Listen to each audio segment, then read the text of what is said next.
يرسل الله بأنبيائه، زي الحديث اللي رواه الإمام الترمذي عن عثمان بن حنيف رضي الله عنه: جاء رجل ضرير ما بيشوفش يشكو للنبي عليه الصلاة والسلام، والنبي قاعد جالس مع الصحابة رضوان الله عليه. الرجل يشكو ضر بصره لرسول الله، نفسه يشوف الدنيا، نفسه نعمة البصر، هو حرم من نعمة البصر، نفسه يرجع له بصر. مستحيلة؟ مفيش حاجة مستحيلة، وما كان الله ليعجزه من شيء، مفيش عند ربنا مستحيل. فالراجل بيشكي للنبي عليه الصلاة والسلام، فسيدنا النبي قال له روجيتا جميلة قوي، وصفة رائعة.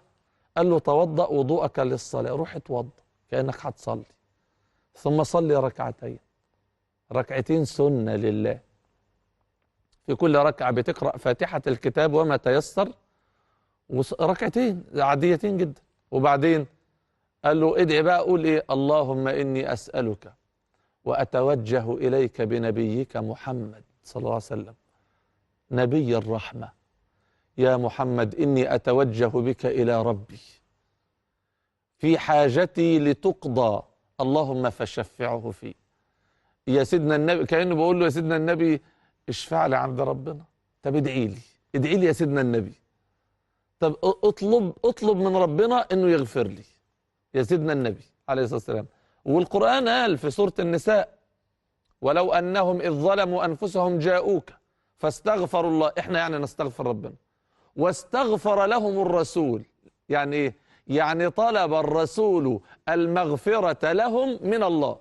النبي اصل انا اما اطلب من ربنا غير لما النبي يطلب لي ده الحبيب ده هو حبيب الله ولا فخر، ده هو سيد ولد آدم ولا فخر، ده هو أول من تنشق عنه الأرض، ده الحبيب المحبوب اللي ربنا قال له: ألم نشرح لك صدرك ووضعنا عنك وزرك الذي أنقض ظهرك ورفعنا لك ذكرك.